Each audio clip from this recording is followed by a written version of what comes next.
Thank you all so much for coming tonight. It's true that in the program, this panel is titled, Why Should Government Invest in Astronauts? But we're really focusing on what the value of exploration is and how space can factor into that. When I found out that I would have the honor of introducing these panelists, I immediately thought of a quote I wanted to open with. It was from the Apollo 8 mission, something that had happened when they took this famous photo called Earthrise. They were the first people to see the far side of the moon, and it was a very emotional moment when they saw Earth as this tiny, fragile planet rising over the lunar surface.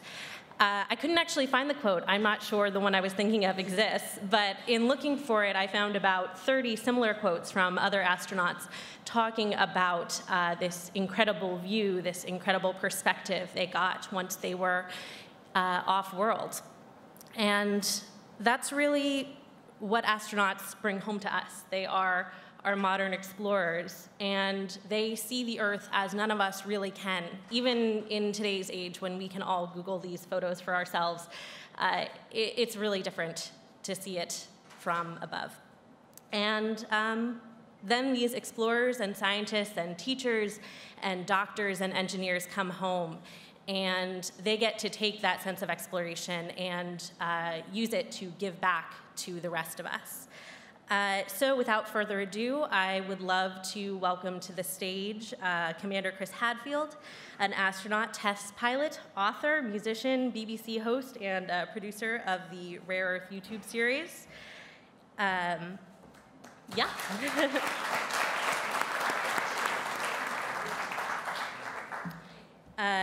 Dr. Cady Coleman, a scientist and STEM supporter, recently retired from NASA.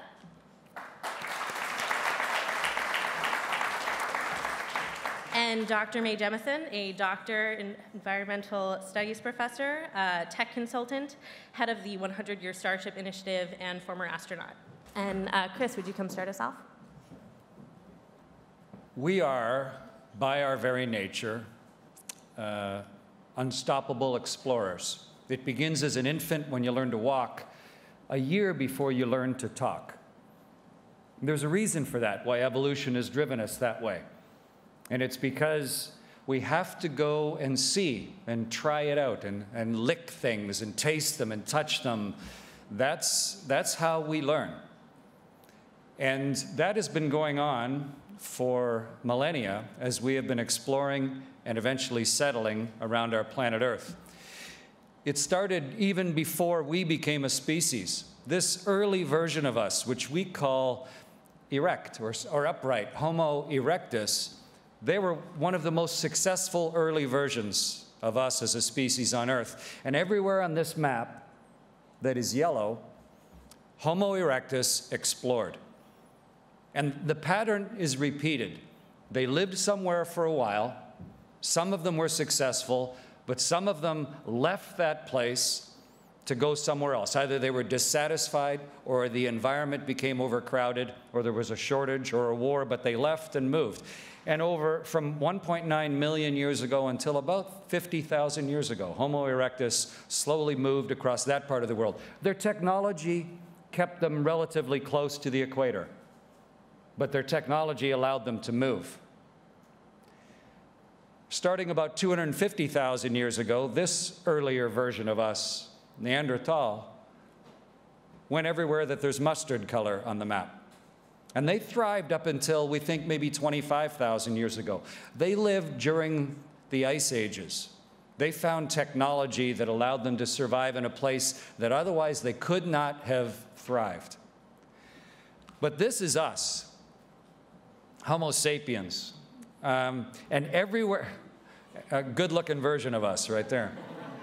But everywhere on this map that is red, Homo sapiens has traveled, and it shows the year that we got there, starting 200,000 or 300,000 years ago, coming from Africa, but slowly moving across. As we developed, as our technology got better, it allowed us to live in less and less hospitable environments, using our ability to invent and create.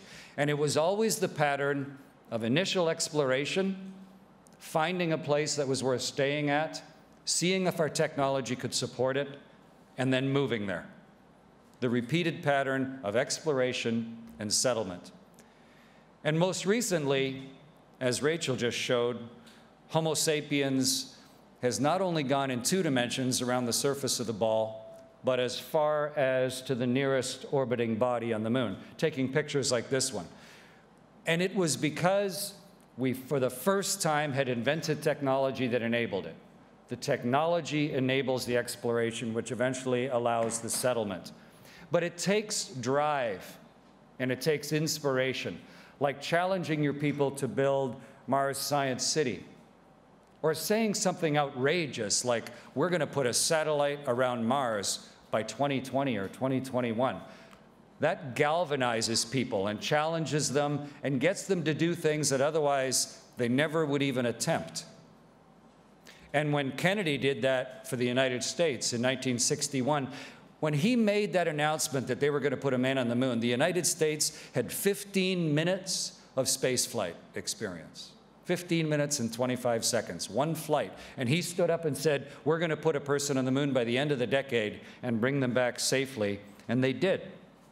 And it wasn't even the technology, but the human capability that inspired people. There have never, in the United States, been more PhDs per capita than in the 10 years that followed the moon landing. It changed people's decisions of what they would do with their lives because of that leapfrog of challenge and vision, technology, and then combining the two to do something never done before. Over the last 20 years, we have transitioned in space from exploration to settlement. This is the world's first great town in space. There have been early versions of it, but starting in the fall of 2000, people from all around the planet have been permanently living off of Earth. For the last 17.5 years, we have colonized space. It's a big change in history, just like all of those traces on the map.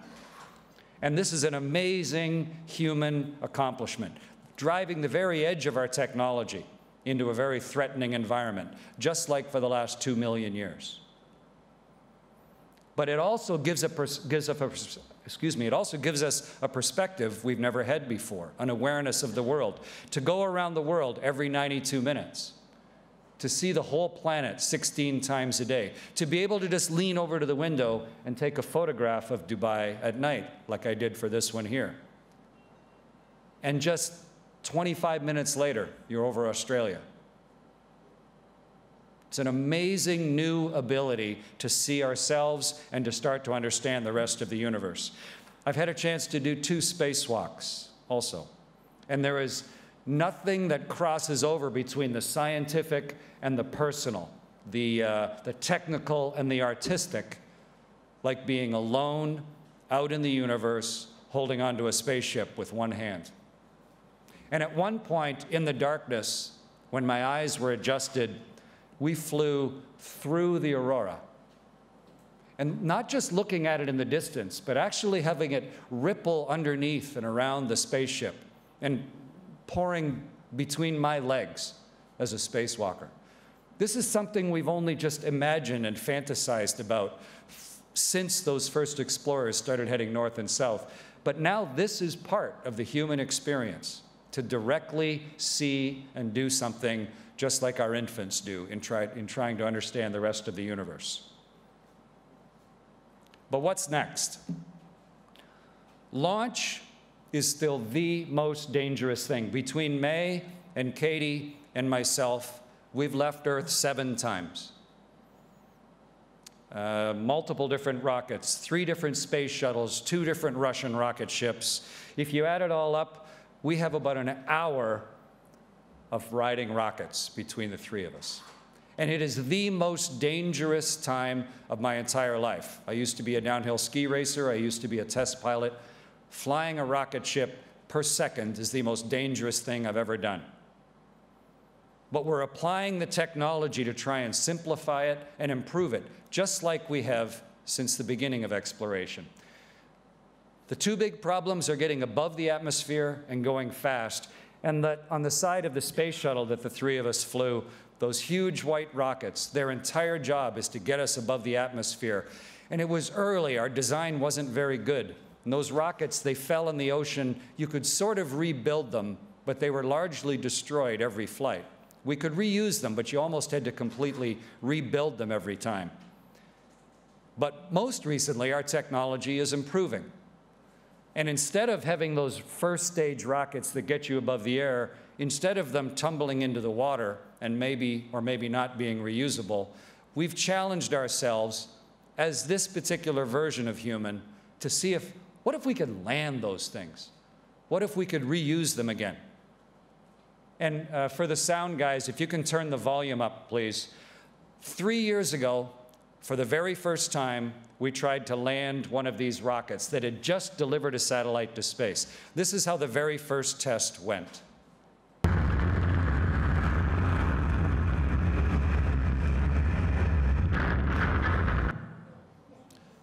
Pretty good. Made it back to the barge. But just like we've always done in exploration, we looked at our technology and tried to improve it. And a little under 2 years ago, about 22 months ago, on a day when the wind was blowing 50 knots, this is what we did as a species. For the very first time, that rocket was in space 6 minutes ago, and now it's sitting there on a raft, ready to be brought back inside and used again. And I think, as everybody knows here, what we did this last week is incredible. 8, 7, 6, 5, 4, 3, 2, 1.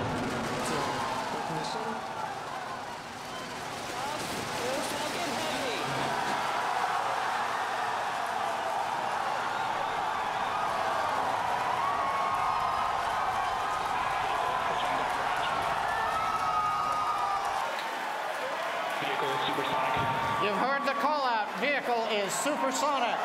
Preparation. Inside shutdown. Inside boosters. Decoy. Center. Which is not over. We southing up. S1 keeps going. Legs are deployed.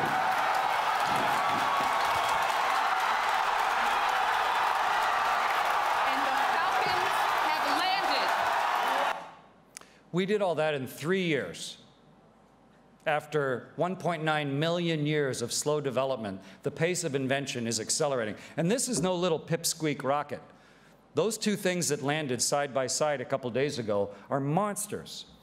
But it improves our technology such that it opens access to space like we've never had it before. It allows us to explore.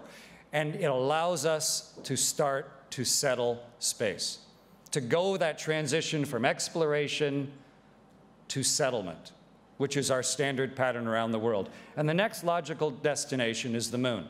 It's only 3 days away. It's not immediately moving from Africa to Alaska. There's a lot of steps in between, and we need to test them and prove them on the moon. And the technology is moving along rapidly. The work that's being done here at Mars Science City. How is it that we can live on the surface of another body like that? What sort of rockets will we need? Will Elon's BFR be the one, or will some other country build one? China is landing on the moon this year. They're putting a communications satellite around the moon this spring, and they're landing a small rover on the far side of the moon this fall, with life in it, with a small habitat of life on the moon later this year. Other countries are as well. The technology is now just becoming possible for us to continue exploration, but moving into that phase of settlement. And it opens up then for NASA and the other space agencies of the world, like the one in the Emirates, to start exploring the rest of the solar system and beyond. That transition to try and understand what's out there, choose where it's desirable for us to go, start organizing our technology, go have a look in person, and then eventually decide to move there and make that part of the human experience. It's what we've been doing forever, and it's what's going on right now. Thanks.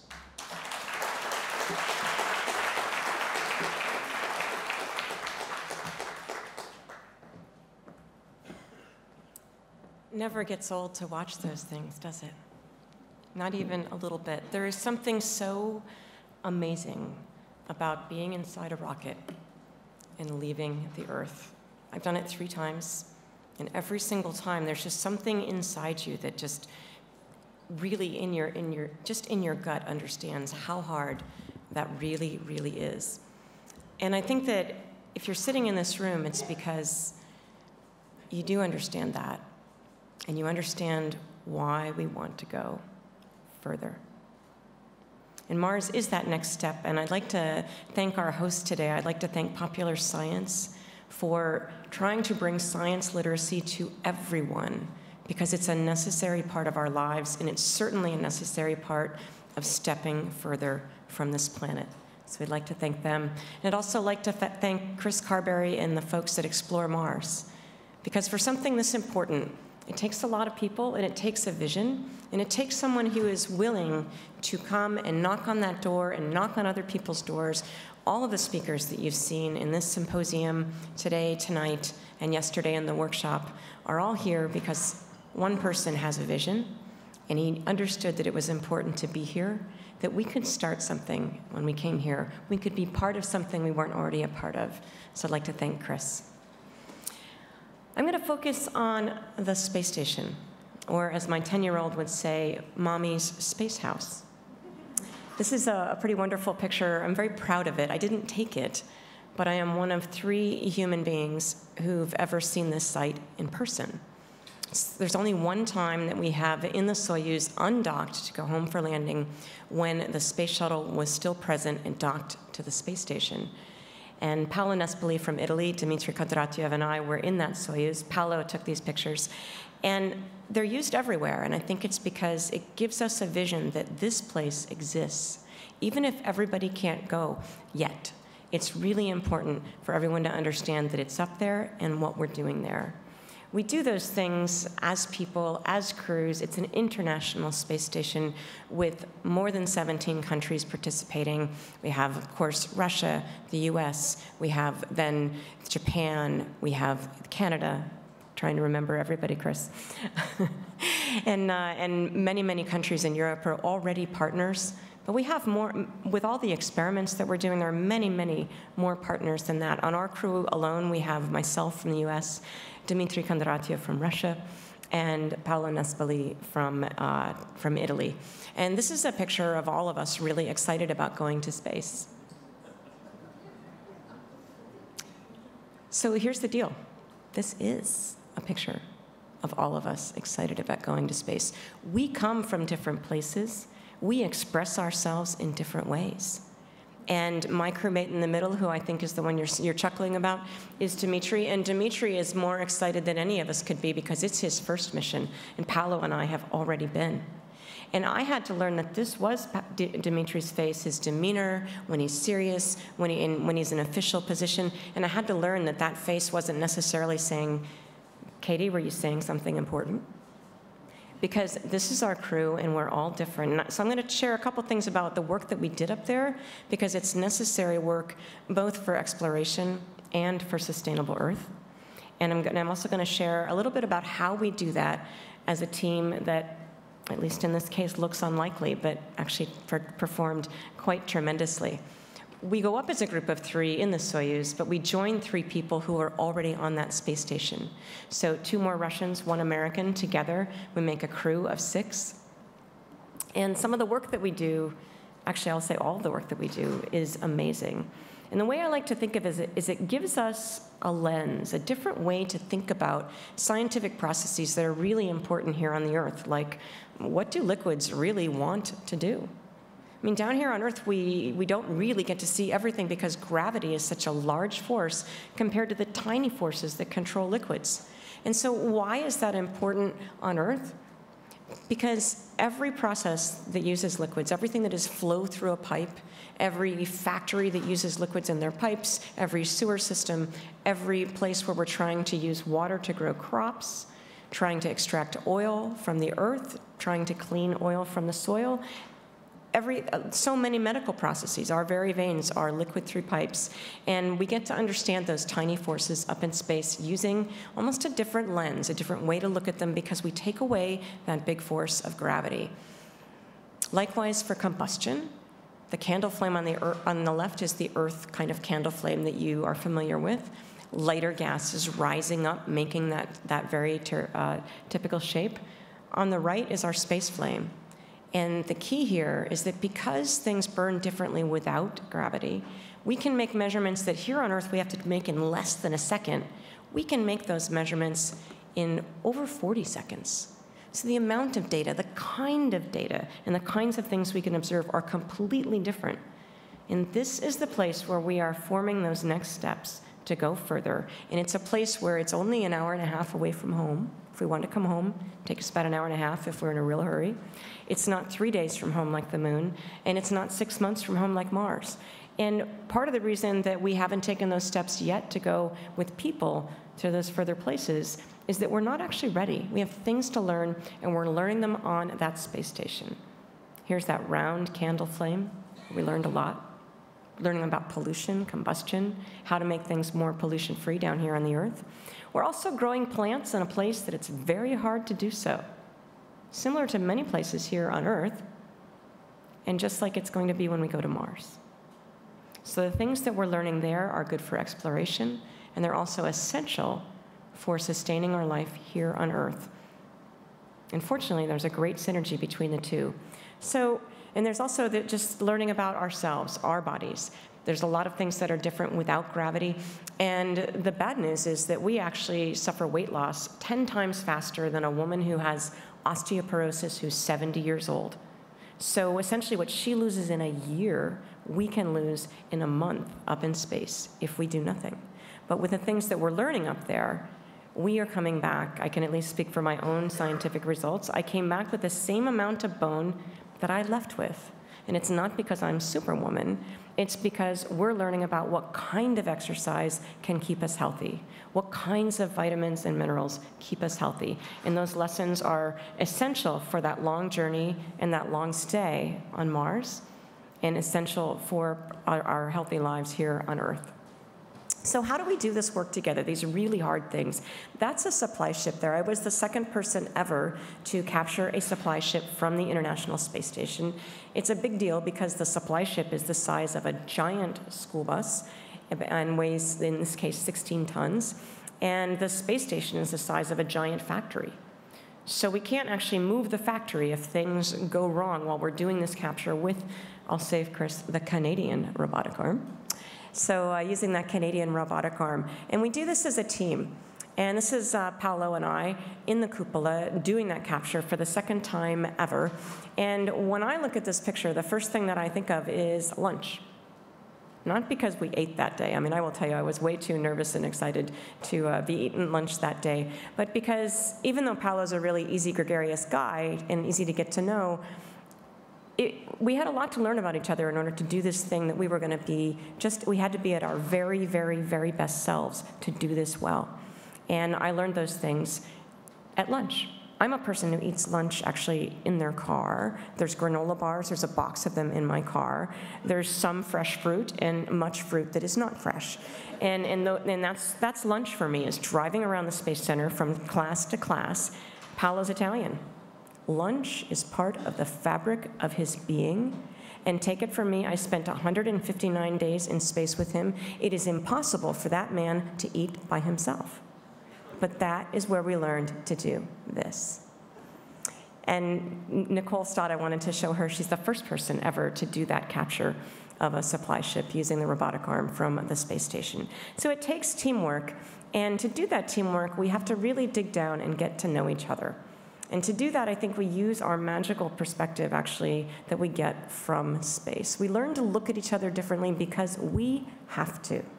We are up there. It's viscerally clear to us. We are only 6 people. And there's no one else up there. And if you don't do the work that needs done or enable your crewmates to do the work that only they can do, it won't get done. And so using our perspective and the way it changes and the fact that we have to look at everything a little bit differently in such a new world, and I felt like a colonist up there. And having this kind of view, looking out, seeing everything, seeing almost the whole Earth, it was just so beautiful and amazing. But that's not really how it was. It was actually like this.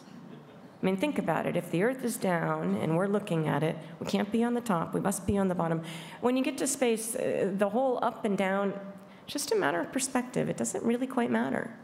But it does make you really think about what your eyes see, what your mind sees, and how to stretch that to see each other. And the reason I kind of lecture you about these things is that here in the UAE and the other countries that are represented here at the World Government Summit, we all have a lot of work to do together. And it's not going to get done unless we form teams that are fully integrated with every kind of person, with every kind of skill. And the way I think we do that is by taking that perspective of seeing home from far away, from up close. This is your home. And here it is from far away doing hard tasks. This is a capture. This is you see that HTV after we captured it over Dubai. But this is where we really employ that perspective. Do you see me in that picture? Kind of. You have to sort of like look around, but I'm the one with the big hair. Well, now it's a little easier, and it's only upside down. What about here in this picture? On the bottom, we have Tracy Caldwell, a chemist from the US, Stephanie Wilson, aeronautical engineer from the US, and there's some other people there, but it's not until I really do this that you really see on the left Naoko Yamazaki from Japan and Dottie Metcalf-Lineberger from the US. So we come from different countries to do these amazing things, and yet it's something that we hold strong inside. It's one of the things that binds us together is our love for our countries. And together on orbit, we're actually just from one place. It's impossible not to be just from one place, that wonderful, beautiful place down there. And I think the way we do that is we focus on the work that we have to do together and our sense of mission. And that's one of the things that really binds us together. And then we have to look for the other things, and I would say often it's family. All of us leave our families to go on this important work, whether it's training around the world or actually leaving the planet. And so mission and families can make a team that looks so different in that picture where we're all sitting and waiting to go to space to this crew. Those are the things I think you can focus on as you go forward, is focus on that mission and focus on the connections that you find between each other, whether it's lunch or family or your love of music or visions that you have together. Because this is our view from space, and we're very lucky to have it. And it's something that I think can inspire the work down here on Earth. This is my friend Tracy Caldwell in a picture that only she thought to take. She was the first one to take a picture exactly like this that shows a human being and their perspective with the Earth. And we're looking back at you, except that that's us too. You know, all of us have the same vision. Whether we're in space or whether we're here on the ground, we all see the same moon.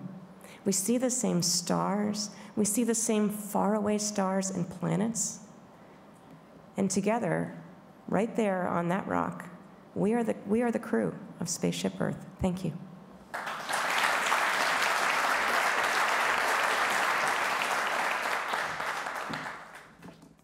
Let's see.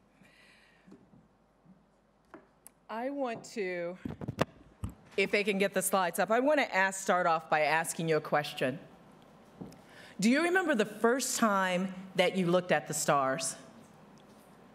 When was the last time that you looked at the stars?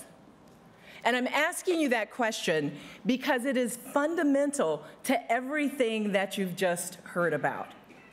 It's fundamental that we've looked at the stars and wondered what they were.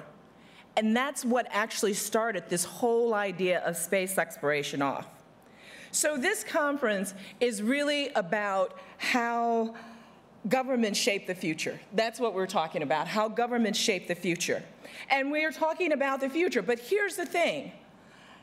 An African proverb says, if you wait for tomorrow, tomorrow comes. If you don't wait for tomorrow, tomorrow comes, right? So we have to figure out the things that we are going to do today.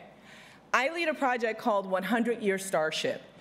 It was seed funded in order to make sure that we have the capabilities for human interstellar travel within 100 years. Capabilities, not a launch date, nothing like that. But the title of the project was An Inclusive, Audacious Journey Transforms Life Here on Earth and Beyond. You notice that first word is inclusive. That means everybody. It means that we have to use the full set of capabilities that we have across ethnicity, gender, geography, across disciplines in order to make this happen. And when I say across disciplines, I mean not just aerospace engineering and biology. I mean finance, I mean art, I mean culture and storytelling. That is all a part of it. And why? It's because when you look at interstellar flight, the challenges to interstellar flight mirror the challenges that we face in this world today to survive as humans. Just think about it. However long it takes, some of you all were here when Neil deGrasse Tyson was talking and he had different names, but let's say it takes a long time to get to deep space. We have to figure out sustainability. We have to figure out new propulsion systems. We have to figure out how to behave together. We have to figure out how to invest over the long time. That's the reason why we're looking at 100-year Starship, and that's the reason why I'm excited about it. But I want to tell you another thing. I believe pursuing an extraordinary tomorrow creates a better world today. That's the reason why we do this. So we can talk about it in terms of war, we can talk about other things. I don't necessarily believe that's the only way we can do it, but it's by trying to do the extraordinary that we get a better world today. Let me give you where my perspective for that came up. I grew up during a time in the 1960s where it seemed like our potential was limitless. We were breaking speed records on the land and the air. We were clamoring for rights for everyone all over the place. I grew up in the south side of Chicago. I remember the riots in 1968 following Martin Luther King's assassination. But it was all about civil rights. It was about how we all participate in this world. I remember the moon landing. I wanted to dance like Judith Jamison. I wanted to have all these kinds of things as an original series Star Trek fan, right? And I love space. But these were all about possibilities, what we could possibly do. And it was incredible to participate in it. And I can tell you, these are my proof of pictures. But it was really something that was incredible to be a part of it. It was incredible to be able to be involved in space, but the reality is I can't just use my place at the table, go into space, and stop. It's what else do I do with it? Let me share another proverb with you. It says, no one shows a child the sky. So when we start talking about space exploration and all the incredible things that are done in the modern space age, let's remember that every group of people around this world have had astronomers. Space exploration didn't start in 1957 with Sputnik. It started 1,000 generations before me when one of my ancestors, right, they looked up in the sky and they noticed that this little spot of light here, it moved. 10 years ago, it was in another place. Space exploration has been very much a part of everything that we've done. From navigation to planting crops, right? Learning when, how to tell time, all of those kinds of things, it's been part of us. But sometimes there's this dichotomy. On the one hand, people say that it's part of us. On the other hand, folks, Julius Nyerere said when they were trying to reach the moon, we were trying to reach the village, as though they're mutually exclusive. But I would argue that we're able to reach the village these days, in many cases, because of space exploration, because we tried the extraordinary things.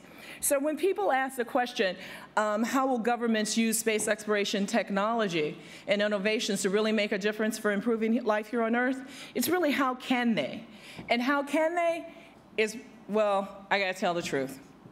Zora Neale Hurston said, truth is a letter from courage. Here's the deal. Governments don't do this by themselves. The reality is governments act based upon what people value and believe. Think about it. We, citizens, members of communities, members of nations, one way or another, we help governments decide on what they're going to do. We support things, we reject things, we suggest things. We are really responsible for it. What people value and believe really makes a difference. So when people ask, how come we do one thing or another in space, it's whether or not we value and believe it. But here's the wicked truth about science and space exploration. All the time we're here at this conference, We're hearing talks about science, about finance, about different technologies, how they enable things, about policies, even about art. But the wicked truth about this, I think, is best told by Helen Keller, who said, "Science has found no remedy for the worst evil of them all, the apathy of human beings." That's what makes a difference in terms of what governments do and where we go. How do we address that apathy? So I think that a major stumbling block is this lack of shared understanding of our connections across space and time. That's what we have to do, is we want to figure out how do we have a better future. We have to figure out how to carry a vision across space and time, and we have to understand that we're Earthlings. I can tell you that sort of, Chris and Cady, we look down at the Earth, there's this thin, beautiful, shimmering layer of light. That's our planet, right? That's what we live in. And when everybody says save the Earth, they're really mistaken. It's really how do we treat it in such a way that it continues to support our life form. So when people say that space is a plan B, it's not a plan B, because for generations to come, the vast majority of us will be right here on this planet, period. And so we have to figure out how do we use this in a different way. We're all Earthlings. In order for space exploration to reach its full potential for beneficial impact on life on Earth, it has to be widely disseminated, generated by a diversity of people, and accessible by people across generations. It means we have to change the way we think about it, right? And that's what I want to suggest to you. I'm just going to use the term generational activism. So when you're active, it has to cross different things. And to be truly extraordinary future and a better world, visions must endure across generations. Around the world, we have to take advantage of those things that we all have around the world. That's the only way we're going to get there. We have to take advantage of those things. So what I would say is that some point in time, we have to recognize that all of our lives and well-being are inextricably woven into the fabric of our planet, and that our planet is also connected to the greater universe, right? This isn't a choice, this is reality. When we talk about exploration, we always talk about humans love to explore. Life expands, life explores. All life forms do. Right? We're not the only ones who cross from one continent to another, right? All life forms have. So this is the reality. How do we embrace that? I just go back again to two proverbs. No one shows a child the sky. And how do we connect this? With Arabian proverb, there's always something to learn from experience. And that's the most powerful way that we learn, is through our experiences. So I'm going to ask the question again, when was the last time you looked up at the sky and recognized that other people around the world were looking up at the same moon, the same sun? That's one of the things that connects us around the world. There are no boundaries in the world above us. So we talk about astronauts, right? Looking down and seeing this world without boundaries. I want us to look up, right? This is an experience we can all have. So we launched a project called Look Up, One Sky. One day in August of 2018, I'd like everybody around the world for 24 hours, what happens if we look up, right? Our past 2 decades have been transformed by the internet. And over the past 10 years, we've been able to carry the net with us, right, on our mobile devices. And sometimes that internet has been able to connect us in incredible ways, but sometimes it seems as though we're even more far removed from one another because we spend so much time looking at these glowing devices in our hand.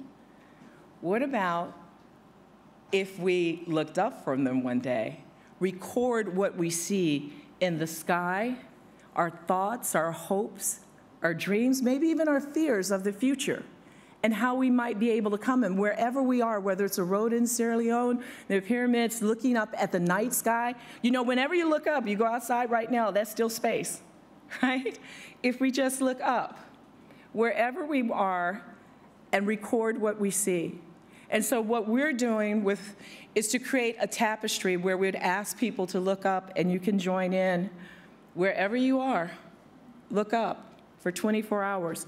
You can, and I'm doing this, you can go to www.lookuponesky.org, and we will be working toward this, because at some point in time, no matter what we do, until we recognize around the world that we are Earthlings, the view from the moon, the view from the space station, and the view from down here looking up tells us that we're on one planet.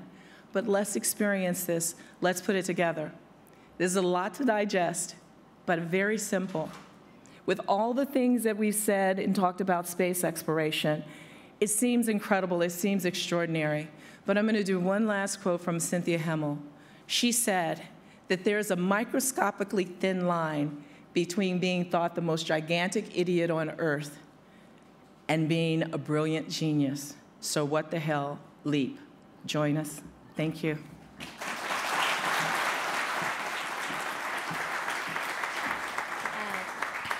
Thank you. Thank you so much to all of our panelists. I know we're a little bit over. Do we have time for a couple questions? Okay, great. Can we get a mic to the audience, please?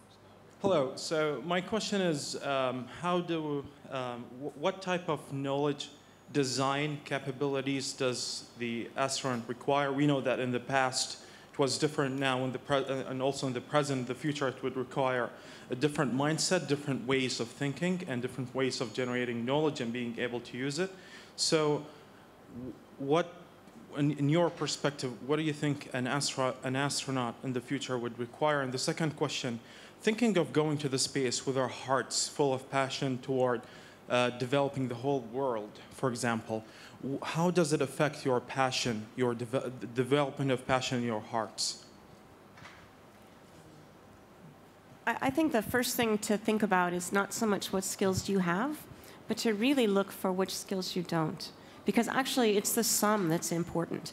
And it's being able to see them in others. That you actually, without even thinking about it, you kind of know what you can do. But it's easy to assume what others can and can't do. And actually, as a person who wants to make everything happen, to think that maybe you should jump in there and be that person, when really you should be looking to, I think that the successful astronaut constantly lets their crewmates surprise them.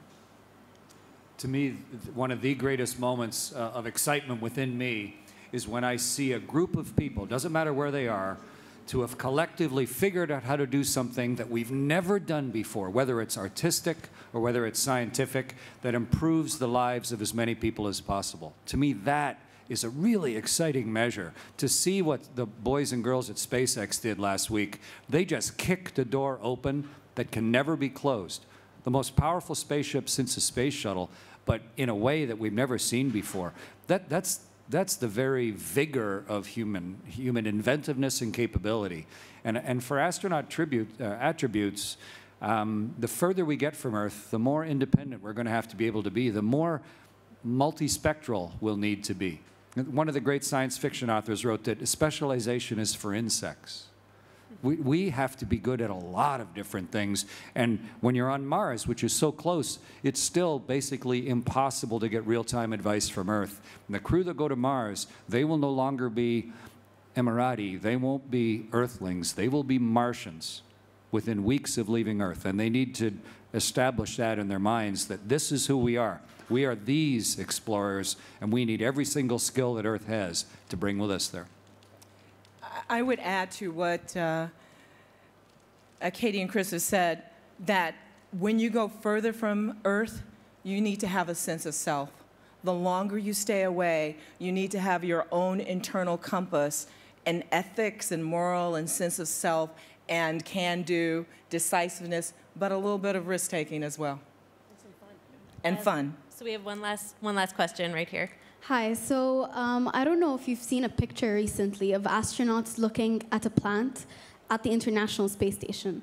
And if you look at that picture, all of the astronauts in that specific place in the International Space Station are only looking at that one plant. And the astronaut that came back to Earth described looking at a plant back here on Earth and how that changed his view of the Earth, of everything that ever exists.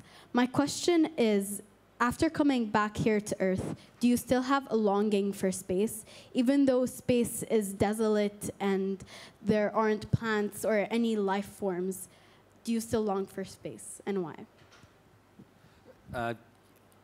Yeah, I think we get kind of a skewed perception in that basically everything that exists is out in space. There's only a tiny little subset of the universe that actually happens to be within our atmosphere here on the surface. And it's easy to grow up in one village and think that that is the universe. Or when you're a child, one household, one yard. But the more you learn, the more you explore, the more you look, the more you realize that the complexity only increases. And the nuance and the opportunity only increases with the further that you explore. So, to me, space exploration is just the latest continuance using the best of our inventiveness, like last week, to enable us to go and see and understand and do things that we've never had access to before. To me, having been in space, it's like having the tiniest little taste of the most delicious food you can possibly imagine. That doesn't satiate you forever. That only vastly increases your curiosity and your desire to see what else may be out there. So it's just, it hasn't even begun to whet my appetite, even after the richness of experience I've been lucky enough to have. When I think about returning back, there were a couple of things. Yes, I would go, if somebody said go to Mars and we had a thing to go, I'd go in a heartbeat, right? But at the same time, it's really about how do I make contributions right now with what I've learned, both from having been an astronaut. Going up into space is one part of it. Both Chris and Cady were up longer than I was. But it's really about what you do with your knowledge once you come back. And for me, the exploration range is wide, whether it's exploring what goes on here on the Earth down at the bottom of the ocean, or exploring the human psyche and how do we get to a better future. That's all part of exploration. So yes, if ET landed in my backyard, I'm going. If they want to take a ride, but it's not necessary. We have a colleague named Don Pettit, and I think he said it best, at least for me. He said, you know, if I could have taken my family with me, there was really no reason ever to come home. It's an amazing place, and it's about the mission, and I think that people like us and people like you, we're part of the mission. If you're here, you are part of the mission, and you seldom, when you have that kind of passion, you seldom leave the mission. We all have different parts that we play, but I know that I would go again in a minute. All right, and unfortunately, that's all we have time for. Mae, Cady, Chris, thank you so much for your time. Thanks, Rachel.